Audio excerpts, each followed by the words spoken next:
দিল্লির আকাশে বড্ড বেশি ধোঁয়াশা, তীব্র বায়ু দূষণে ঘরের বাইরে যাওয়া দুষ্কর, দম বন্ধ হয়ে আসে মাঝে মধ্যেই। তাই বাসিন্দাদের ঘরের বাইরে না যাওয়ার পরামর্শ দেয় দিল্লি প্রশাসন। গণ অভ্যুত্থানে বাংলাদেশ ছেড়ে দিল্লিতে পালানো শেখ হাসিনার জন্য হয়তো সেটাই ভালো। ঘর থেকে বের না হওয়ার বিষয়ে একটা অজুহাত তো তিনি দাঁড় করাতে পারেন। দিল্লির আকাশের মতোই হাসিনার ভাগ্যের অবস্থাও গুমোট। তিনি ১.৫ হাত সামনে কি আছে তাও দেখতে পান না। আসসালামু আলাইকুম ভিউয়ার্স, সবাই কেমন আছেন? আশা করতেছি আপনারা অনেক অনেক ভালো আছেন। তো ভিউয়ার্স, শেখ হাসিনার হাসি চিরতরে বন্ধ করে দিলেন জাতিসংঘ। ঠিক আছে, এদিকে আবার শোনা যাচ্ছে তার বাংলাদেশে আসার আর কোনো সম্ভাবনা নাই, সব পথ নাকি বন্ধ হয়ে গেছে, এমন মন্তব্য উঠেছে এই ভিডিওতে। তো ভিডিওটি সম্পূর্ণ দেখবেন, কেননা আপনারা সম্পূর্ণ ভিডিও না দেখলে আপনারা ভিডিওর কিছুই বুঝতে পারবেন না, অনেক কিছু মিস করবেন। তাই অবশ্যই ফুল ভিডিওটি দেখবেন। ভিডিও শুরু করার আগে ছোট্ট একটা রিকোয়েস্ট, আমাদের চ্যানেলে নতুন দর্শক হয়ে থাকলে অবশ্যই আমাদের চ্যানেলটিকে সাবস্ক্রাইব করে নেবেন। তো চলেন বেশি কথা না বলে ভিডিওতে চলে যাই। মিত্র ভারত তাকে দিল্লিতে আশ্রয় দিলেও মাথার উপর ঘুরছে নানা বিধিনিষেধ। বাইরে তার বের হওয়া হয়তো নিষিদ্ধই একরকম, সেই সাথে ফেসবুক লাইভেও মুখ দেখানো মানা হয়তো। যে কারণে একসময় টিভি এয়ার টাইমের অর্ধেকটা দখলে রাখা হাসিনা ফেসবুকেও আসেন অডিও লাইভে। কণ্ঠ তার শোনা গেলেও নামটা থাকে গোপন। নেত্রী বলে একসময় যারা মুখে ফেনা তুলত, তারা এখন হাসিনাকে এড়িয়ে চলছেন।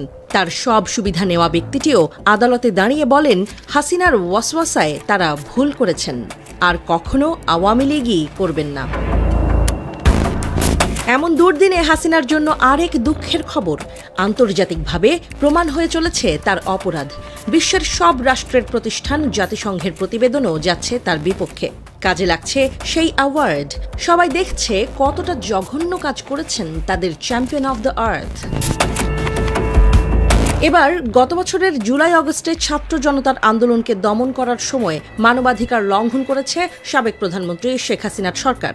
জেনেভায় মানবাধিকার কাউন্সিলের বৈশ্বিক আপডেটের ৫৮তম অধিবেশনে এই সংক্রান্ত প্রতিবেদনটি উপস্থাপন করেছেন জাতিসংঘের মানবাধিকার বিষয়ক high commissioner Volker Turk. Volker Turk জানান, গত বছরের সহিংসতার কারণে বাংলাদেশ কঠিন সময় পার করেছে। হাসিনা সরকার বিক্ষোভকারীদের নৃশংসভাবে দমন করেছে। এতে করে বাংলাদেশে গুরুতর মানবাধিকার লঙ্ঘনের ঘটনা ঘটেছে বলেও জানান তিনি।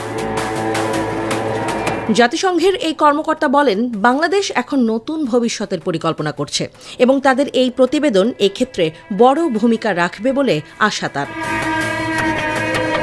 এর আগে গত ১২ই ফেব্রুয়ারি জুলাই গণ অভ্যুত্থানে বাংলাদেশে সংঘটিত মানবাধিকার লঙ্ঘনের তদন্ত প্রতিবেদন প্রকাশ করে জাতিসংঘের তদন্ত কমিশন। এতে বলা হয়, পতিত হাসিনা সরকার সহিংস উপায় ব্যবহার করে গুরুতর মানবাধিকার লঙ্ঘন করেছে। জাতিসংঘের এই প্রতিবেদনে হাসিনার রাজনৈতিক ক্যারিয়ারে শেষ পেরেকটা ঠুকে দেওয়া হয়েছে। তার দেশে ফেরাও পড়েছে চির অনিশ্চয়তার মুখে। এবার হাসিনাকে তাই যেতে হবে হাসি না মুড়ে। হুমায়ুন আহমেদের সেই নাটকের সংলাপ এবার আপার মুখেও শোনা যেতে পারে, আমার সামনে হাসবা না, আমি হাসি পছন্দ করি না, হাসি বন্ধ।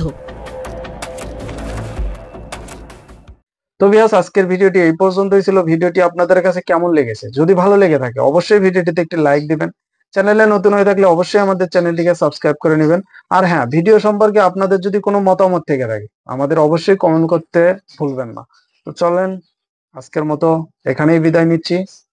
Tata, by.